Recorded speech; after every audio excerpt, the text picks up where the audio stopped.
Musim baru, posisi baru, dan juga harapan baru untuk Mason Mount. Kalau saja Mason Mount bisa fit nih di musim depan ini, gue yakin 100% kalau misalkan dia bisa menjadi bagian penting dari skuad Manchester United di musim depan. Seperti yang kita semua tahu ya guys, kalau misalkan di musim lalu nih, di 2 game terakhirnya dan juga di seluruh game di pramusim ini nih, di musim ini Mason Mount itu dimainkan lebih sedikit ke bawah sebagai central midfielder. Dan gua rasa ya, dengan dulunya nih Michael Carrick bermain sebagai pemain tengah, dia tuh tahu cara mengeluarkan kemampuan terbaik dari Mason Mount dan sesuai dengan kebutuhan squad MU nih saat ini. Kalau ngomongin Mason Mount, dia jelas pemain yang sangat amat versatile. Dia juga pekerja keras dan skill set dia itu didukung dengan teknik yang luar biasa. Jadi gue tuh sebenarnya nggak kaget kalau misalkan dia tiba-tiba ditaruh sebagai seorang CM. Tapi yang bikin gue kaget adalah betapa cepatnya dia beradaptasi di posisi ini.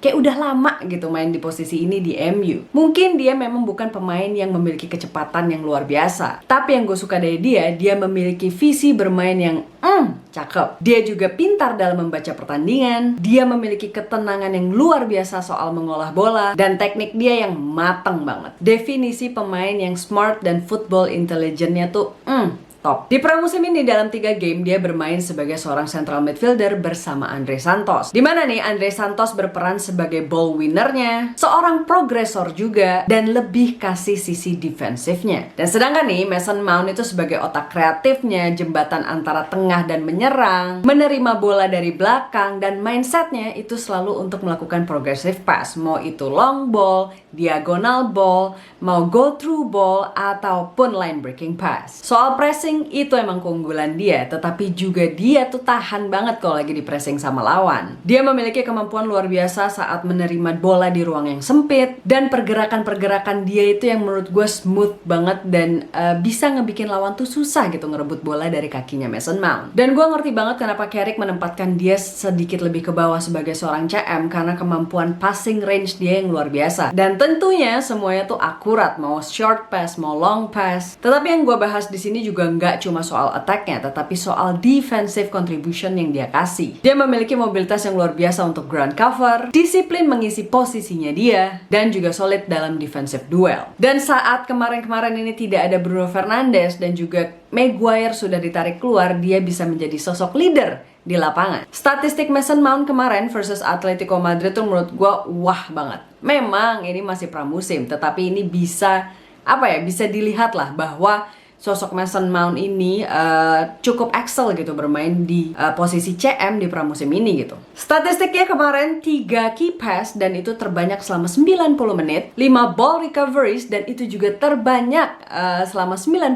menit, 4 ground duel dan lagi-lagi terbanyak. Lalu ada 13 kali passing ke sepertiga penyerangan dan lagi-lagi terbanyak juga. Gue bisa mengerti dan gue bisa lihat Carrick itu sangat menyukai pemain yang versatile, mobile, dan semuanya tuh tukang passing pokoknya. Pemain yang gak stop lari, menangin bola, menangin possession, yang bisa distribusi bola, create kesempatan, yang bisa memecah kebuntuan, especially kalau lawan tim-tim yang bermain low block. Dan Mason Mount menurut gue memiliki ini semua. Satu-satunya yang gue harapkan dari dia itu adalah lepas dari badai cedera, supaya dia bisa konsisten untuk berkontribusi di setiap game nih, di setiap minggu. Gue rasa nih ya, di musim depan akan menjadi musim penentuan dari Mason Mount ini. Kalau misalkan dia bisa sehat, gue rasa jangan kaget kalau misalkan tiba-tiba dia bisa mendapatkan kontrak baru di musim panas musim depan. Tetapi kalau lagi dan lagi di musim 2026-2027 seorang Mason Mount agak mudah cedera lagi nih, dan sekalipun cedera lagi itu lama, ya menurut gue jangan kaget juga kalau misalkan ini akan menjadi musim terakhirnya dia dan dia akan dicoba untuk dijual di musim depan. Tetapi setelah melihat Mason Mount yang cukup baik bermain di posisi CM ini tuh membuat gue bertanya-tanya, apakah hal ini membuat Manchester United jadi mengurungkan niat untuk membeli midfielder baru? Ya kalau menurut pendapat gue sih jangan sampai kayak gitu ya. Karena untuk compete di 4 kompetisi dan at least MU mainin tuh 40 game plus ya, menurut gue sih jangan sampai MU ngambil resiko lah. Karena ya idealnya menurut gue MU seharusnya beli 1 pemain tengah lagi gitu loh. As much as I love Mason Mount dan gue sangat tidak meragukan kemampuan dia, sangat tidak meragukan kapabilitas dia untuk menjadi seorang CM, tetapi melihat badai cedera dia kemarin-kemarin di setiap musimnya, dan setelah dia bergabung tuh dia miss 70 games ya seingat gue, dan MU seharusnya tidak mengambil resiko. Ditambah Ugarte yang juga cedera dan kemungkinan selama berbulan-bulan ke depan dia tidak akan main, dan juga ditambah Youri Tielemans yang baru dibeli sama MU yang menurut gue secara injury history juga dia nggak clean banget. Jadi di atas kertas nih, MU cuma punya Kobbie Mainoo, Andre Santos, dan juga Bruno Fernandes yang bisa dibilang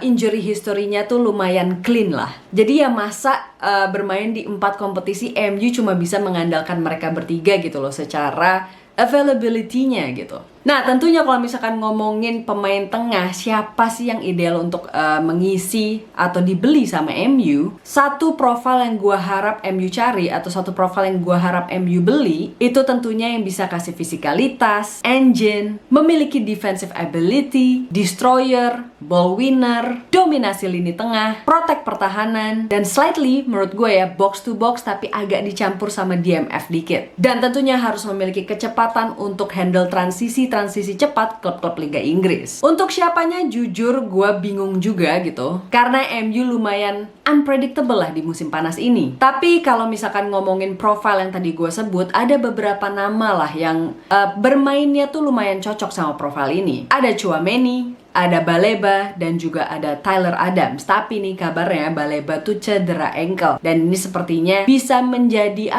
batu penghalang lah untuk MU beli Carlos Baleba. Nah, menurut kalian nih, apakah musim depan ini akan menjadi musimnya Mason Mount? Dan kalau misalkan MU memang harus mendatangkan satu pemain tengah lagi, menurut kalian siapa nama yang paling cocok untuk melengkapi Bruno Fernandes, Kobbie Mainoo, Andre Santos, Mason Mount, dan Youri Tielemans? Komen di bawah.